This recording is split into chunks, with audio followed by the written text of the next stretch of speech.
എന്താ അംബാനി ഇതൊക്കെ ഒന്ന് ശ്രദ്ധിക്കണ്ടേ? നമ്മളെ സുഷിൻ ശ്യാം പണ്ടേ പൊളിയാണെന്നറിയാം എന്ന് പറഞ്ഞ് പാട്ടൊക്കെ ചോദിക്കാണ്ടും പറയാണ്ടും അടിച്ചു മാറ്റാമോ? എന്താ സംഭവം എന്നല്ലേ? സ്പ്ലിൻഡർ സെൽ എന്ന് പറഞ്ഞ ആനിമേഷൻ സീരീസ് അവരുടെ ട്രെയിലറിൽ ആവേശം സിനിമയിലെ സുഷിൻ ശ്യാം ഹനുമാൻ ഖാൻ കോംബോയിൽ പിറന്ന ലാസ്റ്റ് ഡാൻസ് എന്ന പാട്ടിന്റെ സ്നിപ്പറ്റ്സ് ഉൾപ്പെടുത്തിയിട്ടുണ്ട്. എന്നാൽ യഥാർത്ഥ സൃഷ്ടാവിനെ ഒന്ന് മെൻഷൻ ചെയ്തിട്ട് പോലുമില്ല. സ്പ്ലിൻഡർ സെൽ ഡെത്ത് വാച്ച് എന്നത് നെറ്റ്ഫ്ലിക്സിൽ വരാൻ പോകുന്ന ഒരു ആനിമേഷൻ സീരീസ് ആണ്. ഇതേ പേരിലുള്ള ഗെയിമിന്റെ വീഡിയോ വേർഷനാണ് ഈ സീരീസ്. രഹസ്യ സർക്കാർ ഏജൻസിയായ തേർഡ് എഷ്ലോണിന്റെ ഉയർന്ന പരിശീലനം ലഭിച്ച ഏജന്റായ സാം ഫിഷർ എന്ന നായകനെ പിന്തുടരുന്ന ഒരു സ്റ്റെൽത്ത് ആക്ഷൻ സീരീസിന്റെ ചലച്ചിത്രാവിഷ്കരണമാണിത്.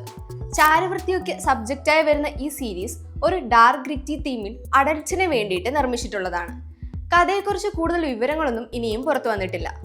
എന്നാൽ ജോൺ വിക് സിനിമ ഫ്രാഞ്ചൈസിന്റെ സൃഷ്ടാവായ ഡെറിക് കോൾസ്റ്റാൻഡ് ആണ് ഈ സീരീസും എഴുതിയിട്ടുള്ളത്. ഫഹദ് ഫാസിൽ രംഗണ്ണനായി എത്തിയ ഇന്ത്യ ഒട്ടാകെ ആവേശത്തിലാഴ്ത്തിയ സിനിമയാണ് ആവേശം. ഇതിൽ രംഗണ്ണന്റെ ബാക്ക് സ്റ്റോറി കാണിക്കുമ്പോൾ വരുന്ന പാട്ടാണ് ലാസ്റ്റ് ഡാൻസ്. സുഷിൻ ശ്യാമിന്റെ സംഗീതത്തിൽ ഹനുമാൻ ഖാൻ പാടിയ പാട്ടാണിത്. ഈ പാട്ടിനെയാണ് സ്പ്ലിൻഡർ സെൽ സീരീസിൽ കോപ്പി അടിച്ചതെന്ന് പറയുന്നത്, അതും വിത്തൗട്ട് ഗിവിംഗ് ക്രെഡിറ്റ്സ്. ട്രെയിലറിന്റെ കമന്റ് ബോക്സിൽ സുഷിൻ ശ്യാം നേരിട്ട് വരെ വന്ന് പറഞ്ഞു, ട്രാക്ക് യൂസ് ചെയ്തതിൽ നന്ദിയുണ്ട്, ബട്ട് ക്രെഡിറ്റ് വെച്ചിരുന്നെങ്കിൽ കൂടുതൽ നന്നായേനെ എന്ന്. എന്തായാലും നമ്മുടെ പിള്ളേരുടെ പാട്ട് അങ്ങ് ഹോളിവുഡിൽ വരെ എത്തിയിട്ടുണ്ട്.